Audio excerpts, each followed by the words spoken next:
it make you do? Oh, my algebra homework. Nuts to school. I'd like to quit. What you kicking for? She only kept you an hour this time. Well, who wants to spend an hour just to find out what X equals? Well, you found out, didn't you? So what? I'm sick of school. I want to be practical. I want to work. For crying out loud, don't you get enough work in school? Oh, rats, not that kind of work. I mean real work. Why, I can learn more about airplanes and motors in the garage than I can in school. I tell you... That's Ray! Hi, Hi, Uncle Ray. Hi, Uncle Ray. Hiya there, gang. Long time no see, Ray. Yeah, busy as ever? Well, said you'd be in today. Hey, watch out there, Dr. Jack. You don't blow up the shop. Come on over here. I want to talk business. Business? Oh, trouble with the plane? No, it's about school. I want to quit and get a job. I thought you wanted to be an aviator. Well, that's just it.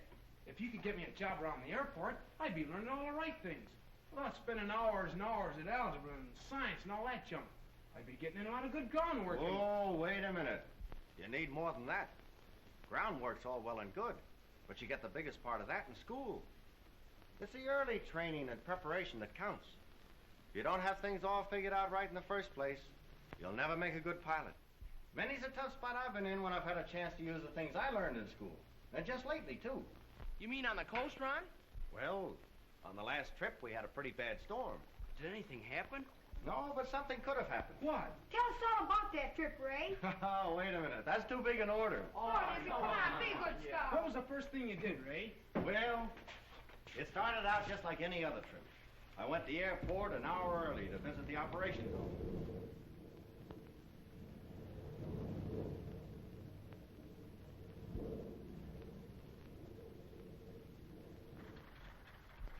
I looked over the weather conditions, planning my route ahead of the trip. That's where your geography came in handy, huh? You bet. And while I'm gathering this information and filling out my flight plan, the ship's being thoroughly worked over and inspected by a staff of trained mechanics. You can see there, Monk, how the training in mechanical classes now is a big help in aviation ground school later on.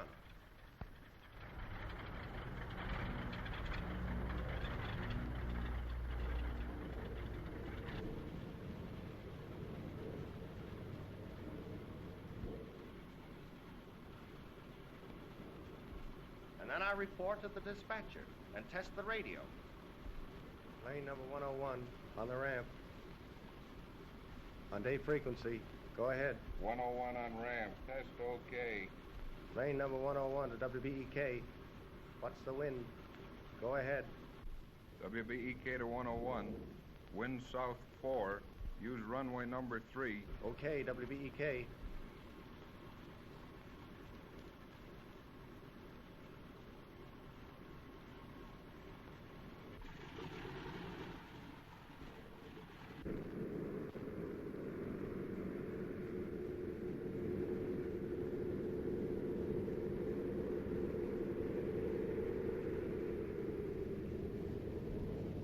Just before we take off, Norton, my co-pilot, tests the motors while I take a look at the instruments and controls. Everything's clear and away we go.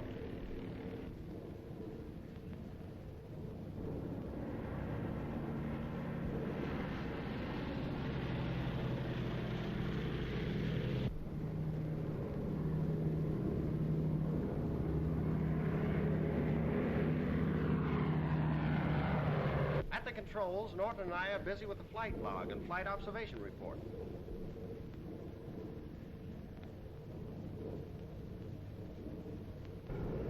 We give all our information to ground stations by radio, including our height, position, temperatures, wind speed, and direction. How can a plane in the air tell how fast the wind's going? I'm afraid I can't explain that without going into higher mathematics. When you fellows get into trigonometry and calculus and other advanced courses, you'll find that things like that will be easy. Easy? Sure. Because you'll be learning how to think. You can imagine how fast a fellow has to figure when he's 10,000 feet up in a storm with a 200-mile-an-hour plane on his hands. The pilot has to know what to do and when to do it. That's the spot I was in on one trip. My radio report showed a low seating. That means poor visibility. We'll have to go in on the radio beam. What's a radio beam?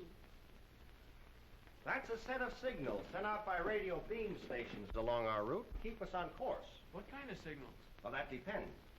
When I'm on my direct route, I hear a long dash, like this in my earphone.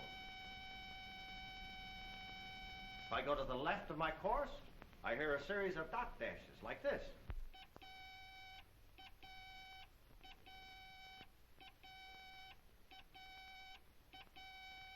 If I go to the right, I hear a series of dash dots.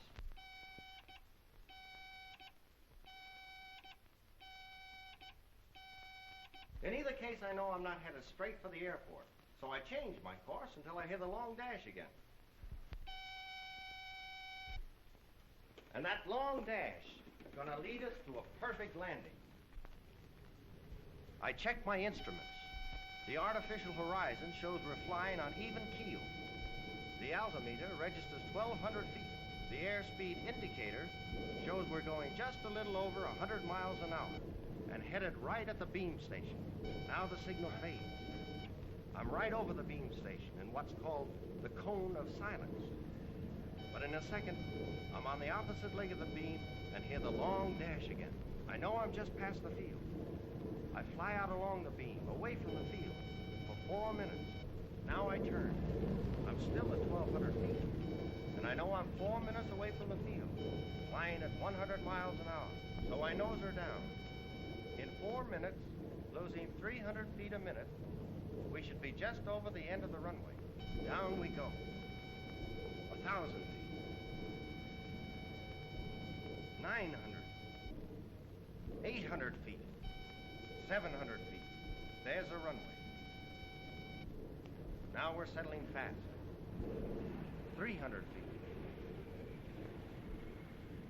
100 feet.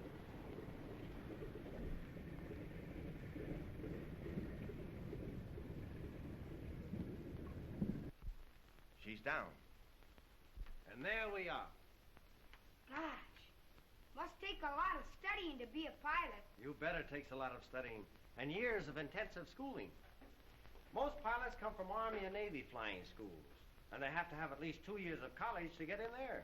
That's where high school work helps out. You said it. The future pilot has to know the theory of flying on paper before he ever gets a ship. And he has 1,000 hours flying experience before he can even be a co-pilot. Gee, 1,000 hours. Looks like everyone connected with aviation or any other business or profession needs to go to school plenty. That's right, Jack. As a doctor, you'll have some mighty important work to do. The science of medicine's young. It has new men and new ideas, but it needs more. With the proper training, you'll be sitting on top of the world someday. And that's true of every one of you. Boy, when I think what a chance you fellows have to do things, why, there's no limit for you. If you'll just get on the job of learning how to think. Gosh, to think that someday you fellows will be telling the world what kind of food to eat, and what clothes to wear. And how to make cars better. Right, and all the other things that change with time and progress. Now just remember this, fellows. If you develop your minds now while you're young, you'll be the ones to design the world of tomorrow.